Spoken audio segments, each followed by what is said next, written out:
Thank you, William. I think you summarized all the issues that were raised just now very well. So I think what we can do is just go on to our second session, which is regulatory and industry responses to falsified medicines. So to our next chair, please.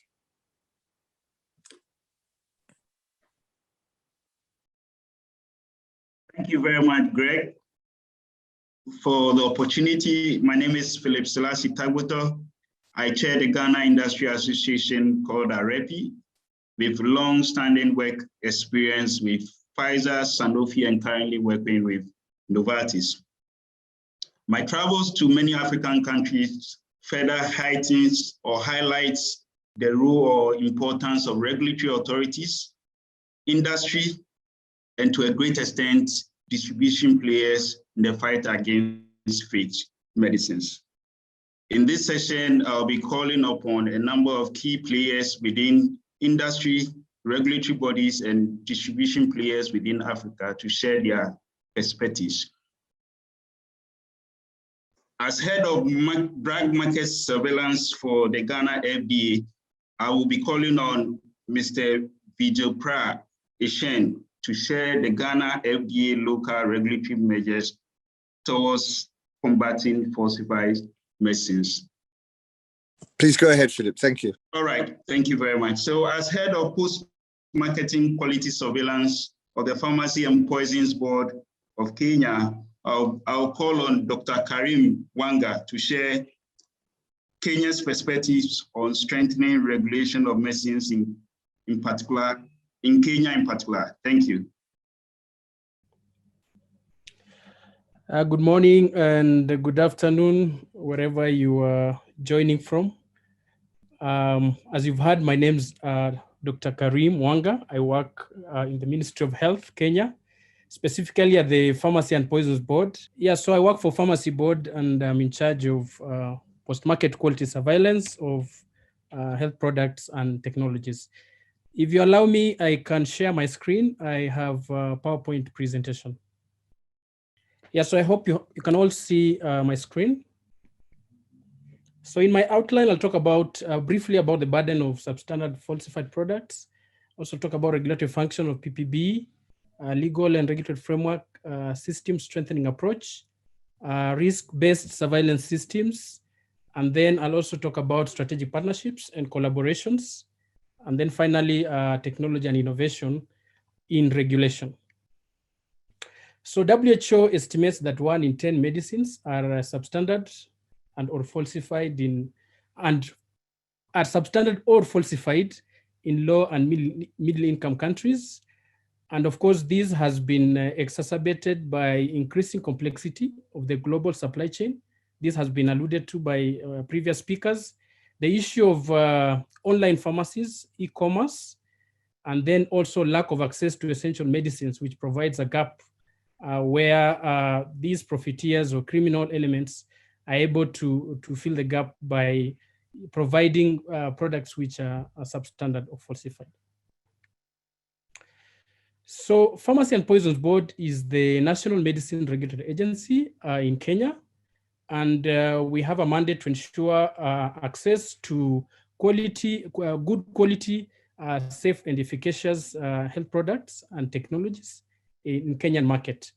And some of our functions include GMP inspections, of course, marketing authorizations of medical products, and also pre-registration testing and quality control.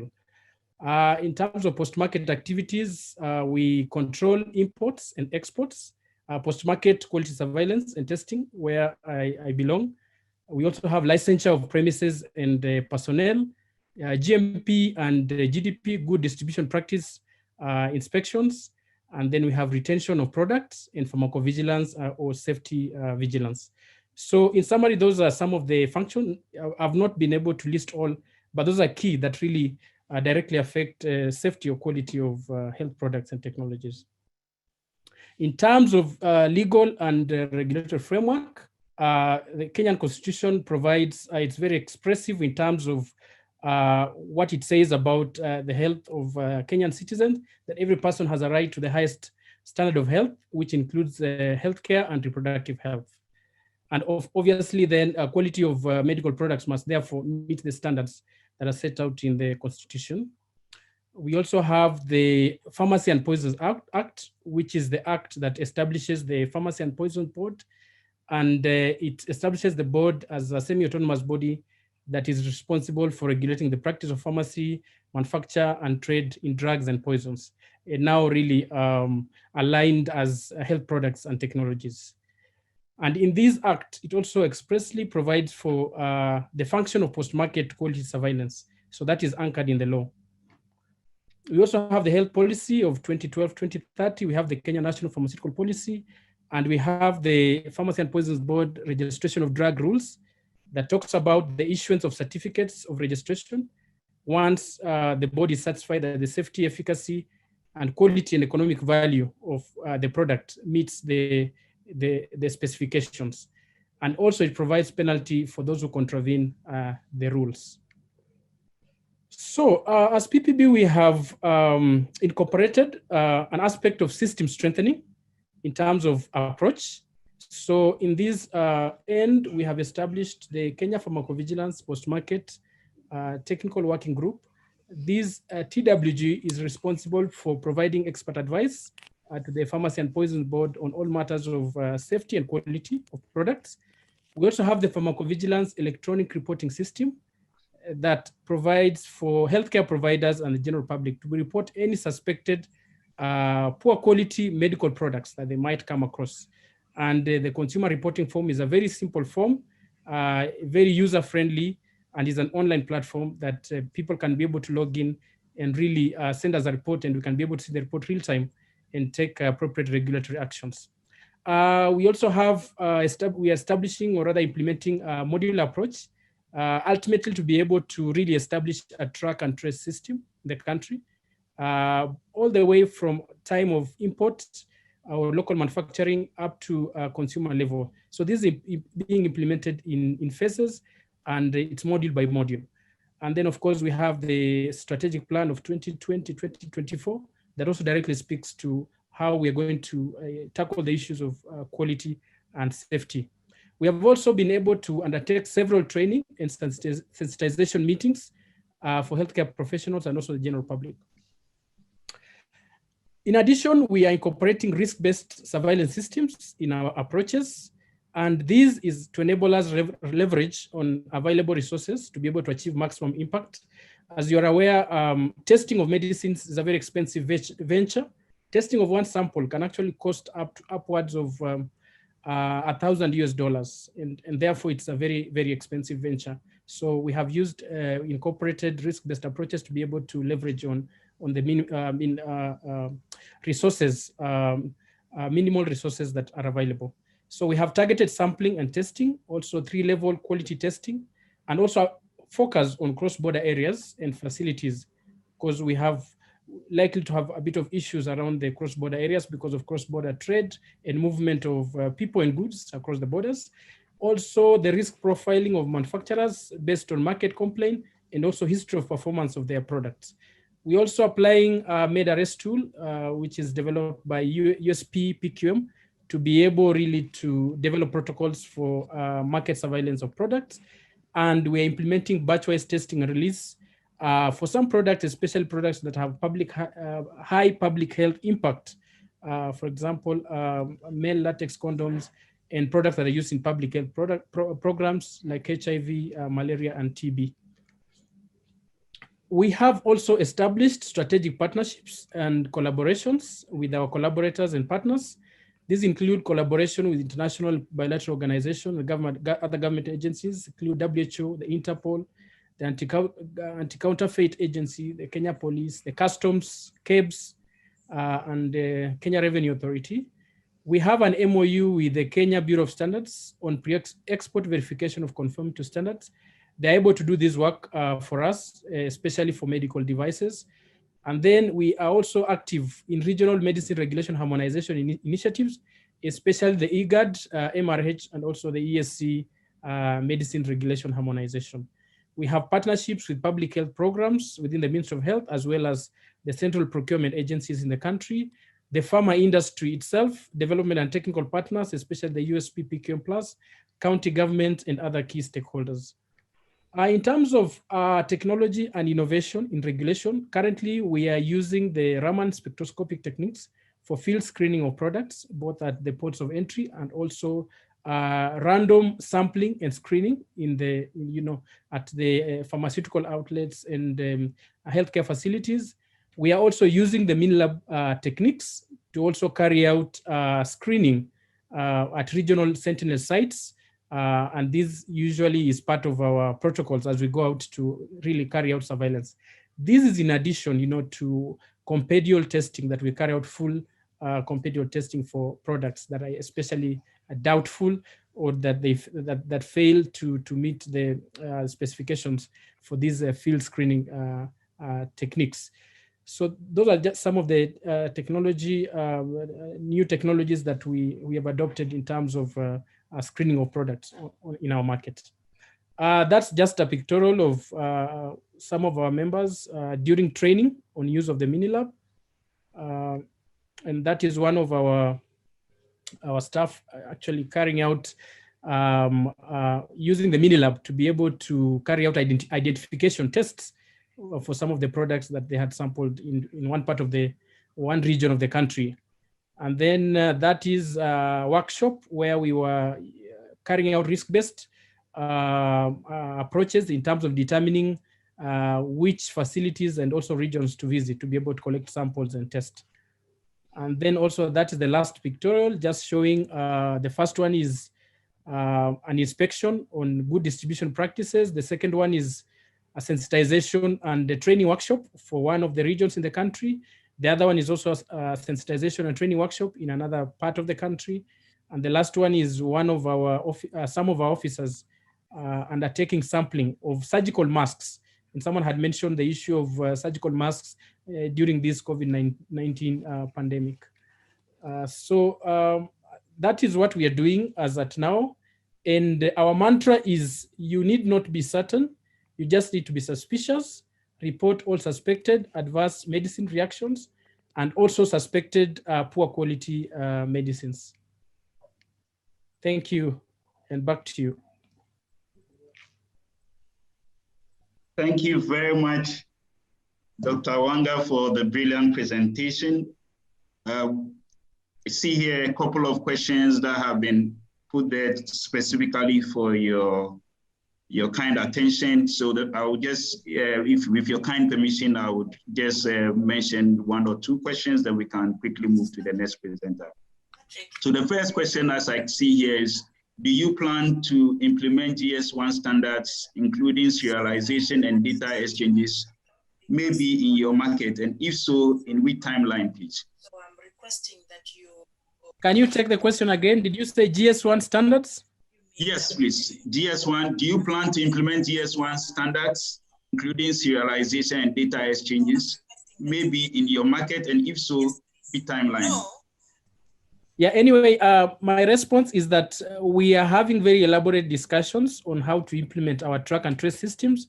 And GS1 standard is one of those aspects that we're actually considering for implementation. We have not finalized anything yet on what kind of approach we'll be using for implementation for the track and trace, but definitely GS1 standards and even product serialization is not, is on the table, is one of those things we are looking into keenly and having considerations on. Thank you. Thank you very much, Dr. Wanga. I just have one more question.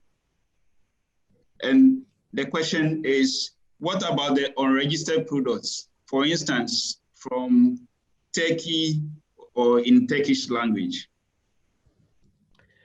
Yeah, so in terms of labeling, it's very clear. You cannot, our regulations are very clear. You cannot market a product in Kenya that is not in a language which Kenyans understand. And for us, it's English and or Kiswahili. So any product that has label that is not in those two languages, then that product should not be in the Kenyan market. It's as simple as that. And all products that come into Kenya must have an import permit. They must be permitted to be imported into the country. All right, thank you very much, Dr. Wanga. I think just to manage time, we'll take the rest of the questions towards the end of this session. So just to inform everyone, Mr. Vigil has a little bit of challenge with connectivity, so we would take the industry perspective in our next session, after which we'll come back to Vigil to share Ghana FDA perspective.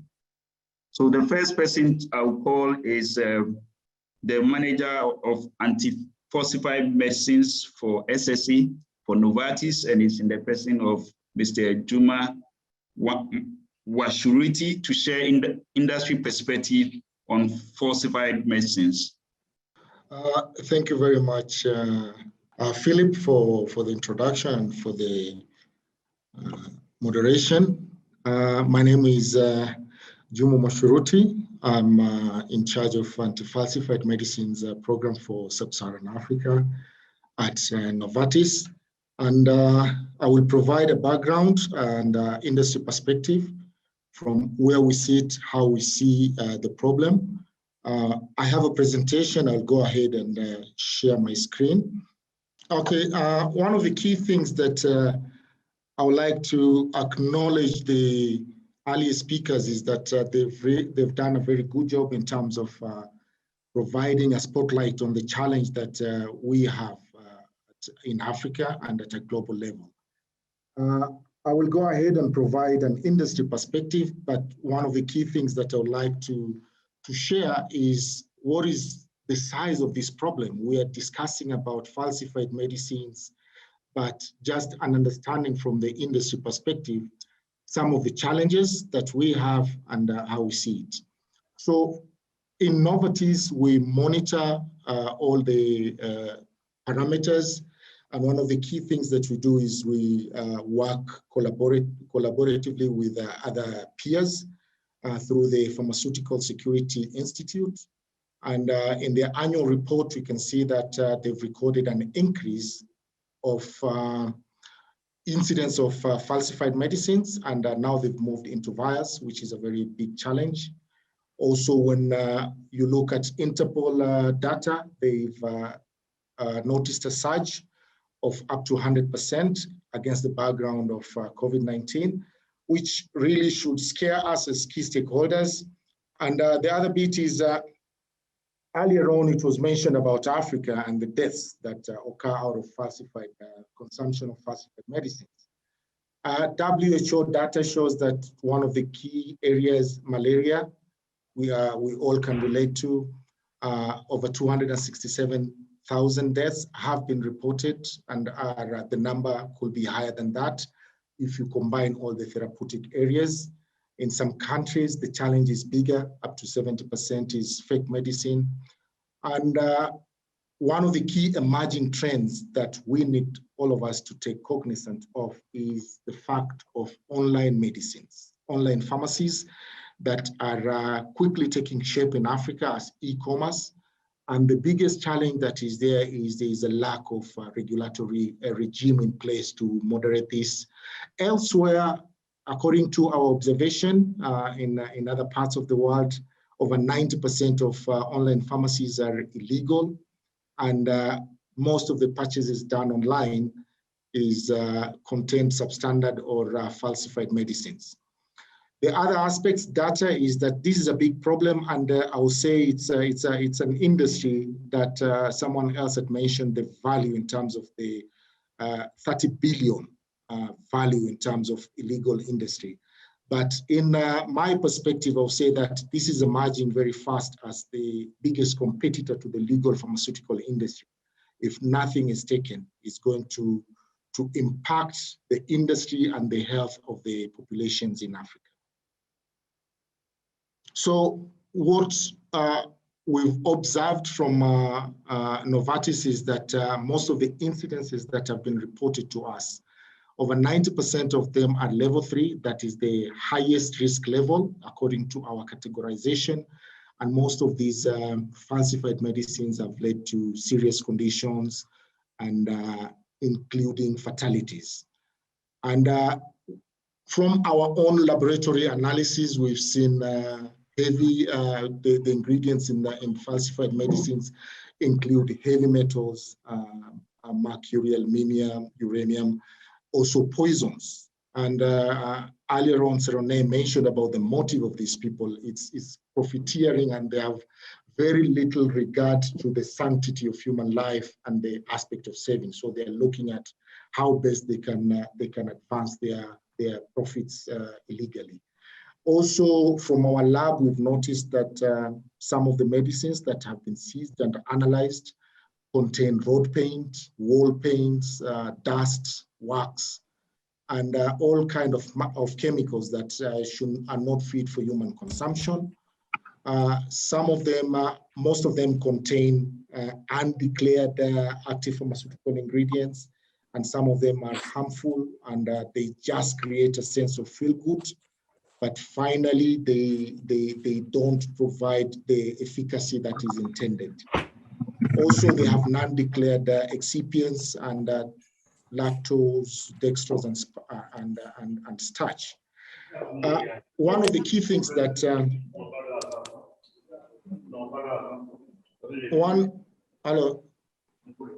one of the key things that we are proud of in Novartis is that according to our projections, one of the other key aspects that we are very proud in Novartis is the aspect of saving lives and increasing safety of our patients wherever they are. And it's one of the key things that we emphasize, safety of our patients. So we have over 1.4 million patients that we have protected from consumption of falsified medicines. So, and the number is bigger, it's growing in our operations across the world. So what do we do to attain all this in Novartis?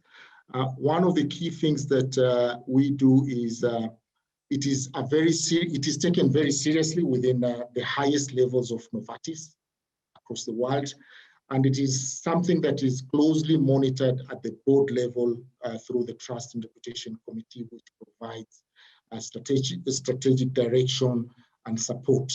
And one of the best practices that we've realized is anti-falsified, combating anti-falsified cannot be relegated to only one function. You need to bring together different functions internally, so that you have a common discussion in what are the best approaches. And one of these, with a global falsified medicines working group that attends to the strategy, key operations, and some of the most important decisions that need to be made.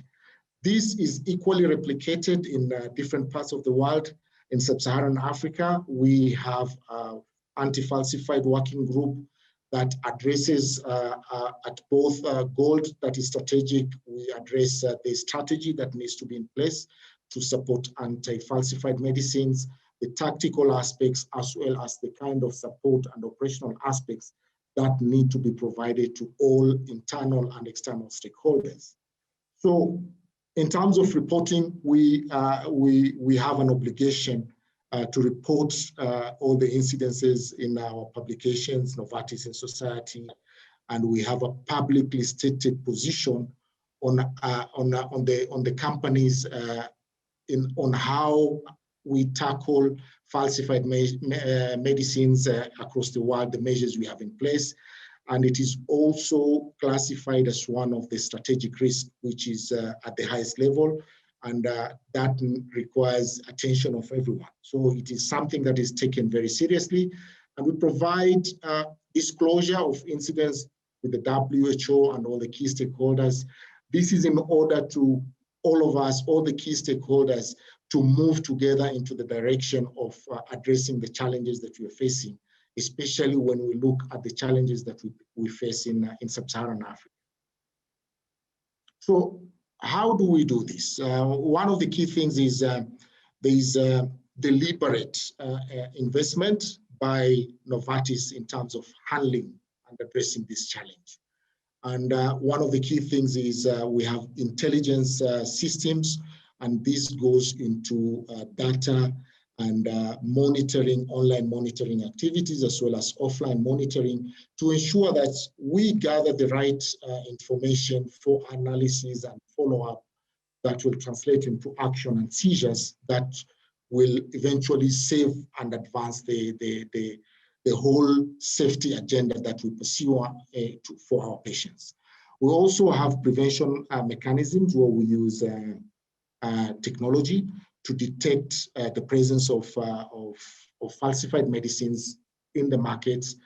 And also we work very closely with enforcement agencies, the WCO, the police in different jurisdictions, and custom organizations across Africa, of which provide different levels of support. We are also engaged in providing stakeholder engagement, both internally and externally. So we work very closely with Fight the Fakes, we work closely with IFPMA and other organizations. And it is something that we look forward into advancing the best practices and the right discussions within Africa for us to address this particular challenge. So in terms of intelligence, we proactively monitor markets. And one of the key things is online. As we say that it is an emerging trend within Africa, we've seen a lot of activities and a lot of movement, not only the purchase of medicines within the African platforms, but the purchase of medicine outside the platforms and they're shipped into the continent. And as I alluded earlier, most of these medicines, one cannot vouch for the efficacy in terms of the handling and the storage, and some of them outrightly come from unrecognized entities, online entities. And the other aspect that we actively do is physical and offline monitoring of products, and we work very closely with different stakeholders. We've conducted in-depth market surveys in Kenya, Nigeria, Ghana, Angola, Cameroon, and out of these online surveys, we've developed packages and we've managed to identify falsified medicines and effectively shared this information with different stakeholders for action. The other aspect is, I would say that one of the key things about falsified medicines or in any illicit trade is people engaging in this kind of trade. They're always on the lookout and they always change tactics. So sometimes it's a big challenge to differentiate what is a genuine or a falsified product. So we take it upon ourselves at Novartis to ensure that we can authenticate our own products. And one of the key things that we do about this is we have technology, prove and move, and these essentially test the packaging to detect the embedded security features in all our packs. And this gives us an earlier indication about the presence of falsified medicine in the market. So out of the market surveys, we can subject this. Out of any suspicious packaging, we can do this ourselves. And I'm very happy to say that this is a capability that is available in Africa, both in all the West Africa. We have this capability in Nairobi. We have this capability in French Central Africa. And we are looking forward in terms of ensuring that these capabilities are accessible to all our associates. We are also actively pursuing the aspects of blockchain on how we can protect the supply chain and our packaging to ensure that we deliver a product of integrity that will respond to the reaction that it is intended. We also use a spectrometric toolkit. Dr. Wanga mentioned the expensive, how it is expensive to test these medicines. So for us, we facilitate in terms of our products to conduct spectrometric analysis. And these are laboratories that are available in case our products are found in the market and there's any sense of suspicion that need to be confirmed. And we've also developed our own technology, Authentified by Novartis. Is within 1 minute, it confirms to you whether the product is falsified or not. So it is a very advanced tool that we use with our associates in the field. wherever they have any suspicion, they can conduct these tests. And we also have very advanced cutting-edge laboratories for forensic investigations that deals with analysis, in-depth analysis of the products once they've been seized. Hello, Juma, can you wrap up your session, please? Yes, just a flavor in terms of some of the successes we've had. In Cameroon, we've had a very good success in terms of detecting anti-malarial. In Angola, there was a big seizure of 1.4 million treatments of anti-malarial concealed in speakers. We've had successes in dealing with the other operations, Pangea with Interpol, Operation Stop with WCO. So in terms of stakeholder, we conduct law enforcement training, public-private partnership, and also public awareness, and we're available to support all kinds of organizations. So with all this, what I would like to urge is that we need to ramp up our efforts as a continent to ensure that we have the right discussion both at the industry level as well as the other stakeholders. With that, I'm glad to take any questions. All right, thank you very much, Juma, for the brilliant presentations. We'll take the questions at the end of the session so that we're able to manage time, which is a little bit fast spent. Thank you once again. Next, to speak on industry perspective on falsified medicines, I'm excited to call on the Pfizer Global Security Director for Africa, who is in the person of Mr. Pierre Souverain, to share Pfizer's perspective. Thank you. Good morning, everyone. Good afternoon, everyone. Could everyone see my screen? Yes, I can see your screen. Yeah. Yes. That is great. Thank you very much. Thank you very much for these invitations to talk on this day of Anti-Counterfeiting Day. It's an important date to remind everyone counterfeit is still ongoing, and unfortunately counterfeit of pharmaceutical. I am Pierre Souverain. I'm talking to you from Paris in France. I am part of Pfizer Global Security, and I am in charge of the deployment of the Pfizer anti-counterfeiting programs in Africa. I am part of a much larger groups that is made with former investigators, law enforcement that are disseminated over the world in Latin America, Europe, Africa, Middle East, and Asia Pacific. So we are this net group of investigators that are there to closely monitor our markets and to implement our anti-counterfeiting and illicit trade strategy. The purpose of this program and the centrics of this program is the protections of our patients and of our reputations.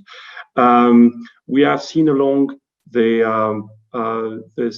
pandemic how much the reputations of the medicines could be critical and could come to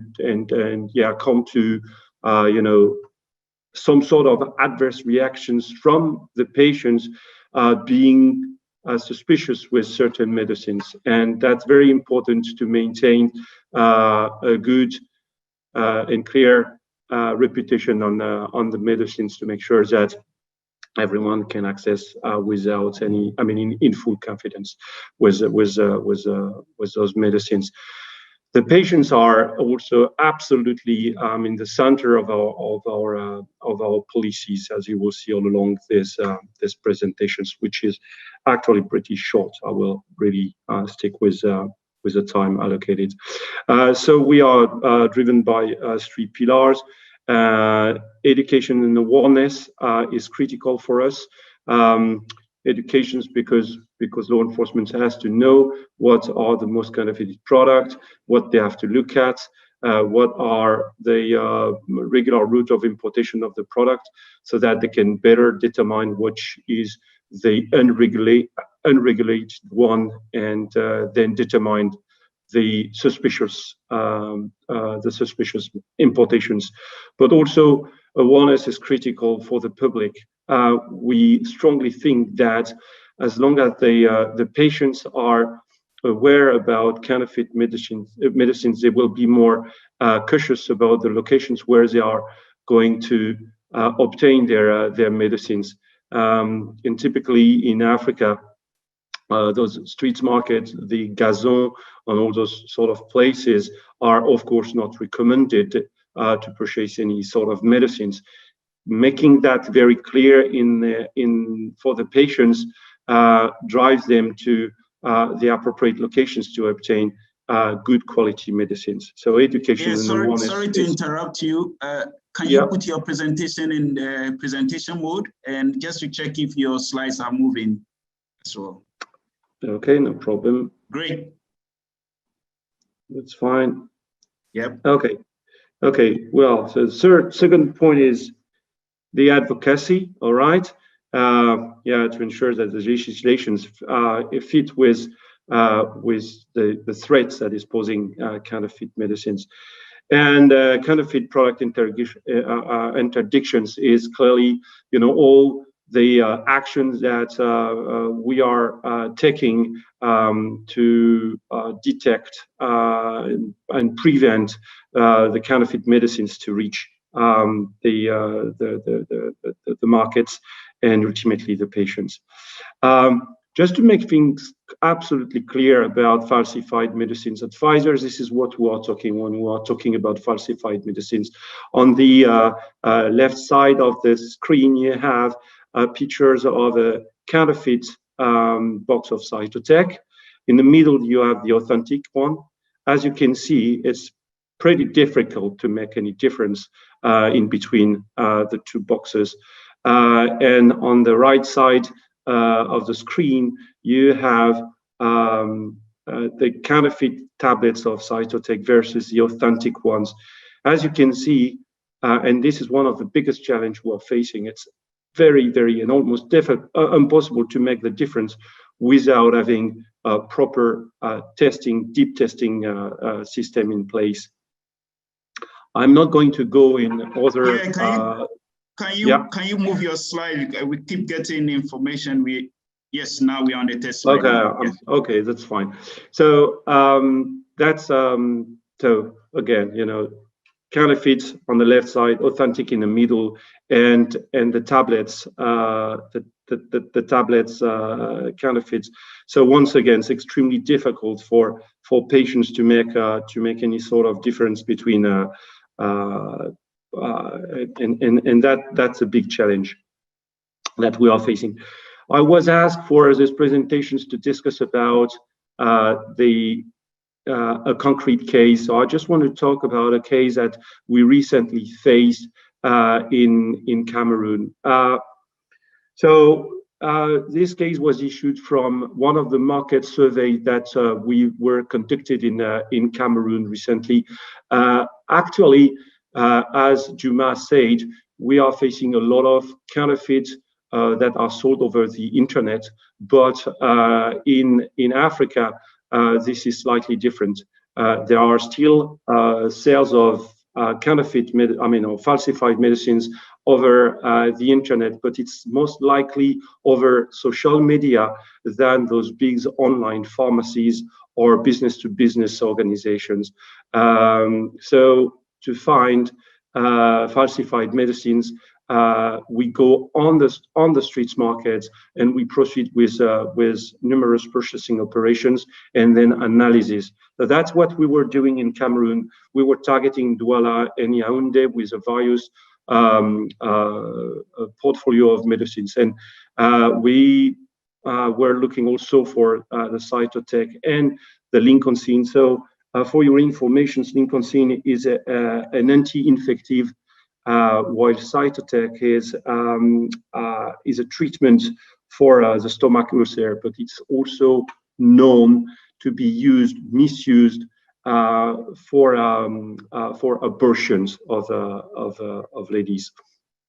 So we collected those suspicious packs. The Lincoln was actually dedicated for the Pakistani market, so it has nothing to do in Cameroon markets. We collected the sample, sent it to our anti-counterfeiting laboratory, which is in the UK. We made the test and confirmed that this was counterfeit. Actually, none of those medicines were containing any active ingredients. And once again, I want to highlight that we are talking about anti-infective and treatment to ulcer. So no active ingredients doesn't mean that the tablet itself is dangerous, but the treatment to the disease that is supposed to treat just doesn't work. So there could be very serious impact to the patients straight behind. We went through deeper investigations in order to locate storage facilities, that was done successfully. Quickly after this finding, we organized we referred the case to the health agencies and to the law enforcement, and there was a need for a coordinations meeting because our findings were in two different places, one in Yaoundé and one in Douala. We didn't know if there was any connections in between those two findings and two locations. That's the reason why we thought it was needed to have coordinated actions. Otherwise, having one raid before the other one could have driven to leakage of information, and ultimately some evidence and medicines would have disappeared. So we had a successful seizures, raids, arrest in both locations. 30,000 counterfeit Cytotec tablets were seized, and 5,000 counterfeit Lincoln were seized. This is not like massive amounts, but behind that, once again, this was sold to patients ultimately. So the challenge and the impact on the health for such a seizure is tremendous, actually. And I think that's also the reason why I picked up this case amongst the many that we have in the region. It's because this case was interesting in the way that in the course of the raid, the law enforcement seized altogether what turned to be authentic but diverted Cytotec that was diverted actually from the Nigerian market. So this was authentic product but diverted, and this was mixed. Those boxes were mixed with counterfeit Cytotec, which were also counterfeiting the same packaging than the Nigerian packaging. So it is creating a lot of confusions, and I find very interesting to demonstrate that it's very important to have a robust and often inspected supply chain system to make sure that illicit importations, illicit trades does not happen into the different markets. The reason being that at the end of the day, the patients get used to purchase medicines that are not supposed to be into the market, and they don't pay attention anymore. So it's bad education somewhere. And at the end of the day, this could be authentic medicines that has been transported in unsanitary conditions or completely out of the conditions that are required by the legislations, and it turns to a pharmacy. But it can also be complete counterfeit medicines without any active ingredients in it. So that I think a significant concern that we are facing in the regions, especially in sub-Saharan Africa. May I kindly ask if you can wrap up your session? I do now with just this last slide. Everybody says falsified medicine is first of all and amongst all public health challenge. The collaborations between enforcement organizations, health agencies, and the private sectors really make the difference. We have an expertise. The health agencies as the knowledge of the market. Law enforcement have the enforcement, enforcement, and they can seize, arrest people. Implementations of appropriate laws and sentence are critical. Otherwise, if it's not deterrent enough, people will continue. I mean, suspects and criminals will continue to do their counterfeits. Sanitizes the distributions and streamline the distributions is absolutely critical, so that it can be very evident to detect suspicious medicines from the legitimate one into the different markets.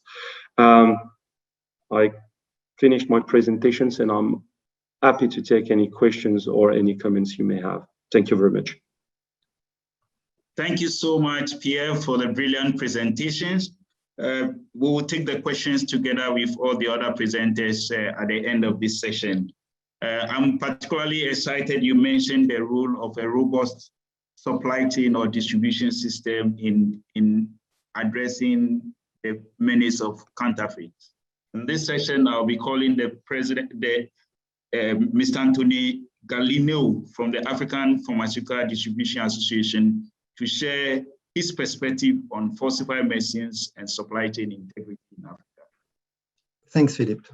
So good morning, good afternoon, everyone. My name is Anthony Galino. I am a pharmacist, and I am in charge of management systems for quality, occupational health and safety, and environment also for Pharma. Pharma is a company which operates manufacturing and wholesaling activities all over Africa for more than 70 years now. And today I'm very pleased to represent APDA, the African Pharmaceutical Distribution Association, which gathers several companies dedicated to logistics for medicines over Africa. So thanks to IFPMA for making it possible to share information with different stakeholders on this important topic. As previous speakers have explained, unfortunately, counterfeit remains a key issue all over the world, and authorities, manufacturers, and distributors, we are all concerned. So I'm going to sweep levers to act for response to falsified medicines at distribution level, considering legislative framework available to us. So in the industry, we are all sharing one goal: prevent the counterfeits from entering the pharma supply chain. So that the question is how to ensure and how to secure and how to ensure tightness of this pharma supply chain. And basically, we consider that the proper response should rely on 6 pillars. I would not pretend that it is exhaustive, but I think that it should be considered as a bare minimum for risk control regarding counterfeiting. So number one, what about sourcing? How do we qualify and validate suppliers? How do we manage creation and modification of products in our IT systems in order to make sure that suppliers and products we buy and sell are duly authorized in the market? That's the first point. Second, what about customers? How do we qualify and validate customers? It means that do we sell products, health products to health professionals only or not? The idea is to validate customers in order to make sure that we reduce exposure to return goods. That's a key point also. Third, what about transportation? Transportation is key. How do we organize it? Is there dedicated transportation for medicines or not? Do we organize direct transportations for medicines, or do we have intermediate reloading? Are we able to identify the different routes for medicines or not? Do we perform risk assessment on different routes or not? So definitely, transportation is also a key issue to control in order to control counterfeiting and prevent the counterfeit from entering the supply chain once again. Number 4, what about return goods and the way we handle it? Do we perform adequate checkings under the responsibility and the supervision of a qualified person, for instance, or not? Number 5, what about tracking and tracing for the whole supply chain? And in particular, are we able to perform inventory management on a regular basis? And at last, are we able to identify counterfeit and handle suspicions in case of a problem? So as you can see, those levers are close to the basics for each and every logistic providers. But we consider it's really important to push the right level of organization in order to make sure that at our own level, it remains under control. So we think that risk control relies on a combination of resources for transportation, for tracking technologies and IT systems, but also in a combination of SOPs, organization for transportation, return goods, etc., etc. And at last, education and training is key, because all people concerned in our companies for all those operations should be duly informed about this risk, and we have to be sure that we raise awareness about this risk in our own organizations. So I think that if you consider the legislative framework we have today, a lot of those items are already addressed, because if you consider good distribution practices that are already available to us, that's all we have to implement regarding those GDPs. So once again, I would say as a conclusion that there's a need for organization at the distribution level in order to control risk and to prevent the counterfeit from entering the supply chain. And I think that if we want to be consistent in order to fight the fakes, it also requires a multi-channel approach and involvement of all stakeholders beside distribution and more globally beside the industry. So that's all for me, and I'm still available for questions you may have on this part of the problem. Thank you very much, Anthony, for the great presentation. As communicated earlier, we'll take all questions at the end of this session. There's just one more presentation. It's last but not the least. Because time is fast spent, I'll kindly ask Mr. Vigil Ishen to take this presentation in 5 minutes, then we can take some few questions. Thank you. Yeah, thank you, Philip. Sorry, we've been having some challenges with our internet connectivity this morning. And quickly, I would like to, this is going to be the outline of our presentation, what counterfeits are, which obviously we all know, so we'll skip that. The situation in Ghana and what we've been doing to fight this counterfeit menace in Ghana. Can you go, please? And I mean, this is the definition. Can you go? Next slide. Next slide, please. Right. So I think in Ghana, from the work we've done so far, we've come across counterfeited anti-malarials and adjunct antibiotics and uterotonics.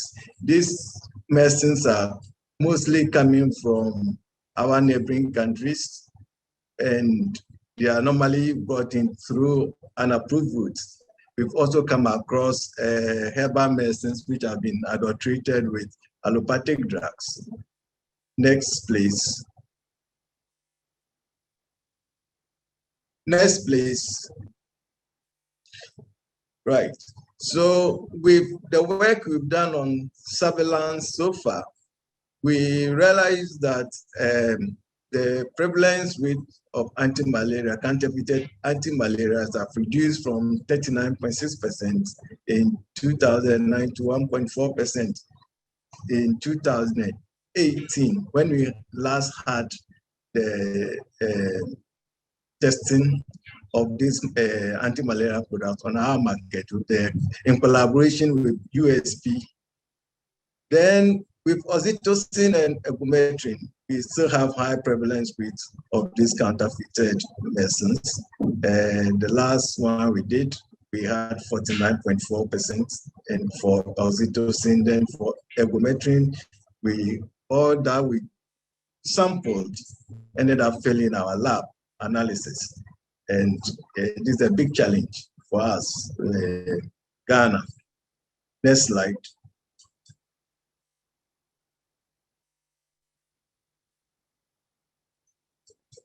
And what do we do as regulators to make sure that whatever we have on our markets meets our specification? We make sure that all products that are regulated by the FDA are first of all registered with us. We also undertake post-marketing surveillance activities to remove all non-registered products from the market, and also make sure that we only have quality, safe, and efficacious medicines available to the Ghanaian. Next slide.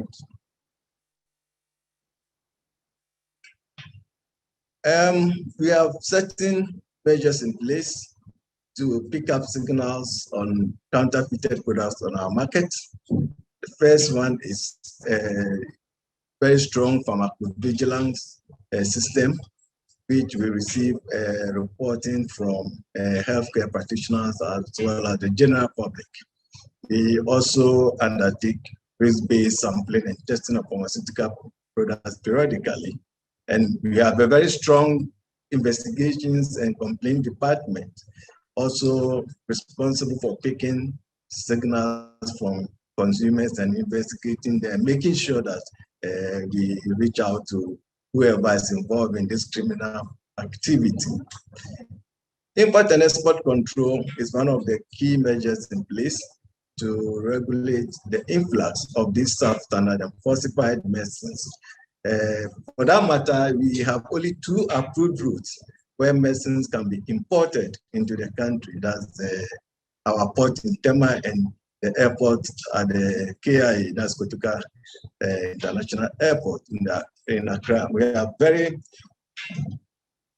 well-structured system to make sure that all seized wholesome pharmaceutical products are well disposed of so that they do not get back into the system.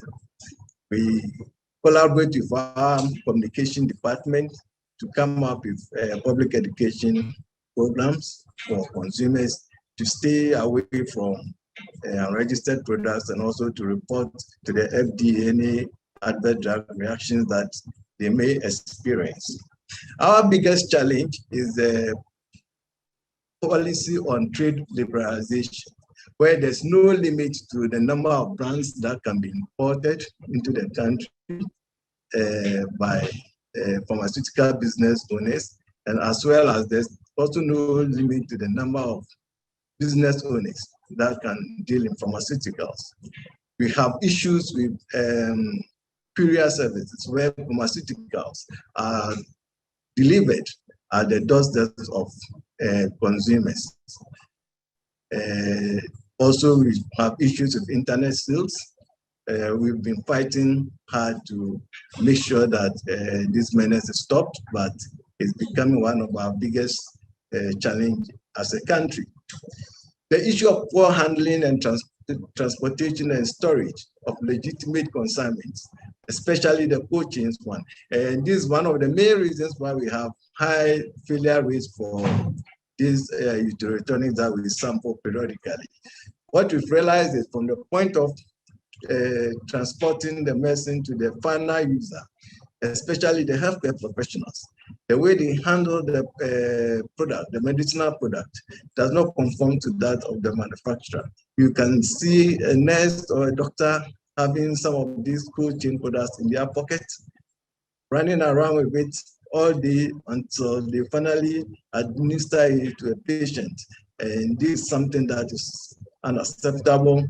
We put in we put measures in place to educate healthcare professionals on how to handle this cold chain products so that at least the substandard ones will be reduced. Then the sourcing of products from unauthorized dealers, both by government and private healthcare facilities. This healthcare facilities do buy from anywhere. They do not restrict themselves to the legitimate supply chain. And this has been one of the reasons for the supply of substandard and falsified medicines in Ghana as a country. The issue of parallel importation, where products meant for other climatic zones end up in Ghana, which eventually affects the stability of the product.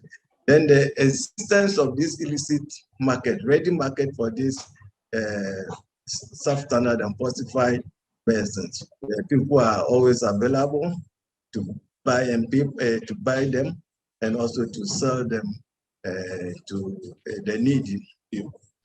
What has been other challenges that were about our borders?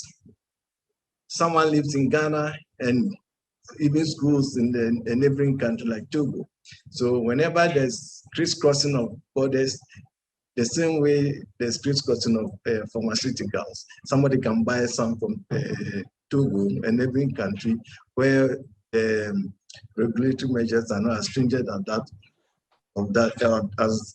of Ghana, and we see them a lot. We'll be showing some pictures. Then we have weak pharmaceutical. Yes, can you please wrap up your session, please? Running a bit out of time. Yes, right, thank you. The issue of funding is also a challenge to us. The next slide. And the next slide, please.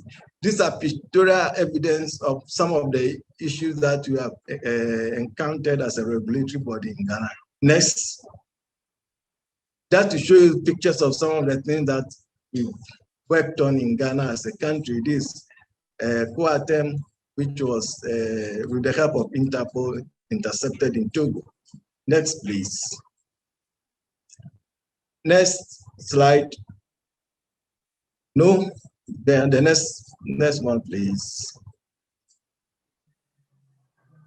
There's a right. This is a typical situation at the border area where pharmaceuticals have been concealed underneath a commercial vehicle. Can you move on to the next slide?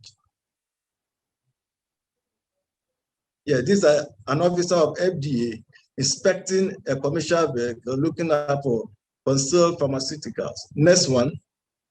So what are we doing, looking out to do? Adequate funding to sustain our market surveillance activity, building capacity for our officers in the area of investigations and intelligence gathering, as well as inspection, GMP inspections of facilities. We're looking at training our own prosecutors to have our own court system for speedy trial of people engaged in pharmaceutical crime, then to sustain the collaboration with our stakeholders, as well as intensify public education on the issue of substandard and falsified medicine. Thank you. Thank you so much, Vijay, for the brilliant presentation.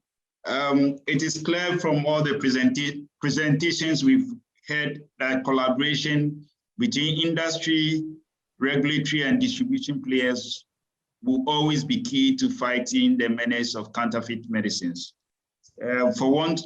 Since we are far against time, I'll just take just one question that was put in the chat. And it's a combined question. It says most of the laws in our countries are towards addressing the challenges that counterfeit medicine sellers pose.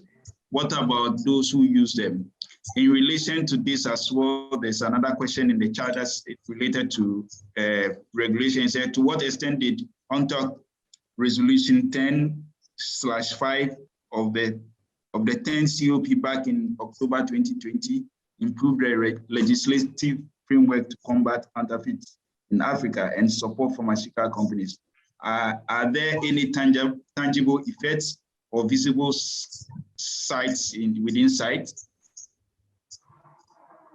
This either to yourself, Mr. Pra, or Dr. Wanga.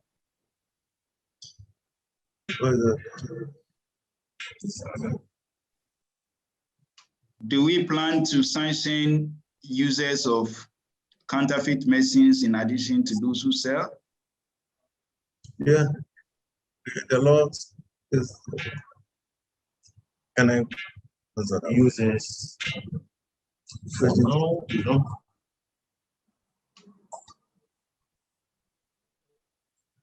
Good. Hello, Philip. Yes. Can I come in? Yes, you can go ahead. Yes. Yeah. Well, the question for to Ghana is, in case of unregistered products in pharmacy or wholesaler, to whom should we report to? I mean, to be reported to the FDA for action to be taken. Yes, and will you inform us about the development? Yes, we always give feedback to whoever reports a case to us. It's one of our key principles when it comes to investigations and giving feedback to our complainants. Thank you. Thank you very much. So on this note, I'll quickly hand over to Greg to take us through the next session of the meeting. Thank you very much, industry, regulatory, and distribution players, for your brilliant presentation.